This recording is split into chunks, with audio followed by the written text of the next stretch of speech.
Boduppal municipal కార్పొరేషన్లో TR9 TV రూపొందించిన 2024 నూతన సంవత్సర క్యాలెండర్ను ఆవిష్కరించారు.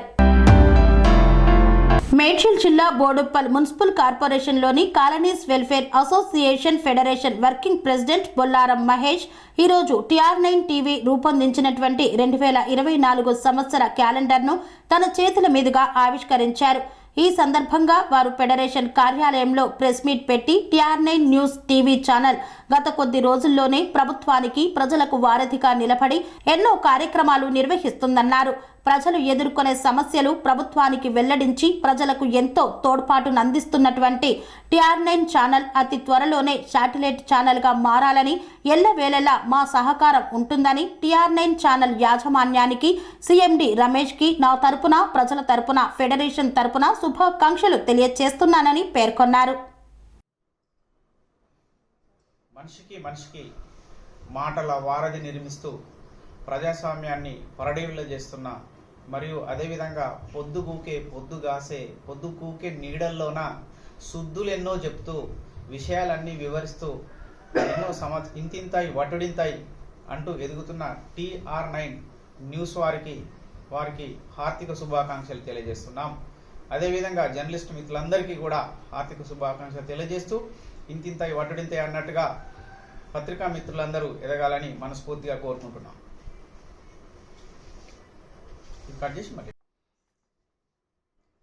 ఏదైతే బీఆర్ఎస్ ఓడిపోయిన లీడర్ బల్క సుమన్ గారు ఉన్నారో వారి యొక్క మాటల ద్వారా, వారి యొక్క చేతల ద్వారా, వారి యొక్క పార్టీ, వారి యొక్క మనస్తత్వాన్ని బయటపెట్టుకున్నారు.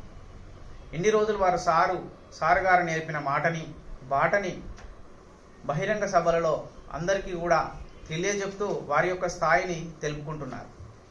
ఏదైతే బుద్ధి, సిగ్గు, మానం లేకుండా ఏదైతే వాళ్ళ యొక్క మనస్తత్వం ఉందో బయట పెడుతూ జనాన్ని, సభలను పాడు చేస్తూ మిగులు రాష్ట్రాన్ని బీఆర్ఎస్ పార్టీ చేతిలోకి తీసుకొని మిగులు బడ్జెట్ ఉన్న రాష్ట్రాన్ని తీసుకొని 6 లక్షల కోట్ల అప్పుకు దిగదార్చి ఏ హామీని కూడా సరిగ్గా నెరవేర్చకుండా 1,00,000 ఎకరాలకు నీళ్లు రాలే, దళితులకు 3 ఎకరాల భూమి రాలేదు, మండలానికి ఒక సూపర్ స్పెషాలిటీ హాస్పిటల్ రాలే, యూనివర్సిటీలు బాగుపడలేదు, మాస్ రిక్రూట్మెంట్ అనే DSCలు లేవు, గ్రూప్ 1 లేవు, గ్రూప్ 2లు లేవు. ప్రతి రిక్రూట్మెంట్ కూడా కంప్లీట్గా కోట్ల పాలై అన్ని రిక్రూట్మెంట్లు ఆగిపోయిన పరిస్థితి. వీళ్ళ గవర్నమెంట్ లోపల వాళ్ళ సర్పంచులు అందరూ ఆత్మహత్యలు చేసుకున్నారు. ఇప్పటికి కూడా బిల్లులు రాలేదని ఇప్పటికి కూడా తిరుగుతున్నారు. గవర్నమెంట్ కాంట్రాక్టర్లు కూడా అందరూ కూడా రోడ్ల మీద పడి చూస్తూ ఎవరు బాగుపడ్డారా ఈ బీఆర్ఎస్ గవర్నమెంట్తో అంటే బీఆర్ఎస్ లీడర్లు మాత్రమే బాగుపడ్డారు. ఇప్పుడు పెద్దలు చెప్పినట్టుగా వారి చెప్పులు నాకే కుక్కలు, ఏదైతే ఈ షెడ్యూల్ కాస్ట్ సామాజిక వర్గాల నుంచి వెళ్ళిన వ్యక్తులు వీళ్ళను సామాజిక వర్గాలను ఉద్ధరిస్తారని చెప్పేసి బాబాసాహెబ్ అంబేద్కర్ గారు రాజకీయ రిజర్వేషన్లు ఇస్తే రాజకీయ రిజర్వేషన్లు వాడుకున్న ఇలాంటి వ్యక్తులు వాళ్ళ చెప్పులు నాకుతూ, వాళ్ళు చీకి పారేసిన బొక్కలు మళ్ళీ చీకుతూ, అంటే అత్యున్నత పదవులను అలంకరించిన వ్యక్తుల గురించి సభా మర్యాద లేకుండా మాట్లాడుతున్న సందర్భం లోపల ఈరోజు తెలంగాణ 4 కోట్ల మంది కూడా దాన్ని ఎవరు హర్షించట్లేదు. 4 కోట్ల చెప్పులు కూడా మళ్ళీ లేసి అలాంటి వ్యక్తులు కొట్టడానికి సిద్ధపడుతున్నాయి. ఎందుకంటే ఇది ఒక వ్యక్తికో ఒక పదవికో సంబంధించిన విషయం కాదు. అది తెలంగాణ 4 కోట్ల మందికి సంబంధించిన విషయం. ఇది ఏదైతే మన భారతదేశం లోపల మన రాష్ట్ర అత్యున్నతి కాపాడుకోవాల్సిన అవసరం మనకే ఉంది. అత్యున్నత పదవులు ఒకరోజు మన వాళ్ళు కూడా అలంకరించే అవకాశం ఉంటుంది. కనుక వీటిని మనం కాపాడుకుంటూ ఇలాంటి వ్యక్తులకు ఏదైతే ఏ సామాజిక వర్గాల నుంచి వచ్చారో వారు ఆ సామాజిక వర్గాలకు చెందిన వ్యక్తులు కూడా ఆ విషయాలను ఖండించి అత్యున్నతను, సభకు మర్యాదను కాపాడే విధంగా వీళ్ళను వారించవలసిన అవసరం ఉంది. ఇలాంటి కుక్కల్ని ఎవరైతే సభా మర్యాద లేకుండా నిజంగా డయాస్ ఎక్కి ఒక వ్యక్తి మాట్లాడుతుంటే వినేవాళ్ళు హర్షించాలి. మాట్లాడే వ్యక్తి నుండి వినే వాళ్ళ స్థాయిని పెంచాలి.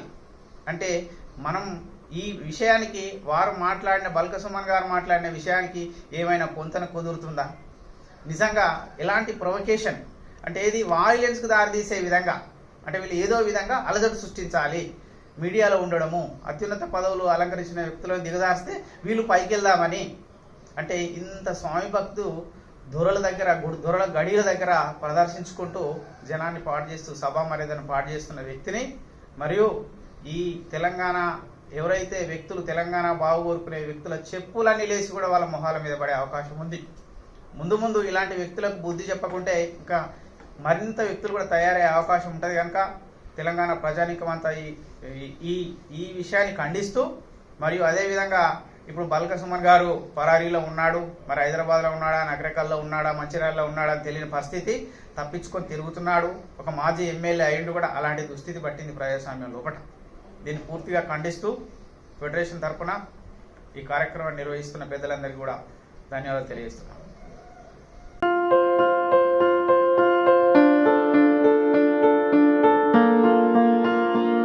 సంస్కృతి, సంప్రదాయం, ప్రేమ, ఆప్యాయత, రాజసం ఉట్టిపడే వేడుకలకు అనువైన ప్రదేశం ఎంఎల్ఎన్ కన్వెన్షన్ హాల్.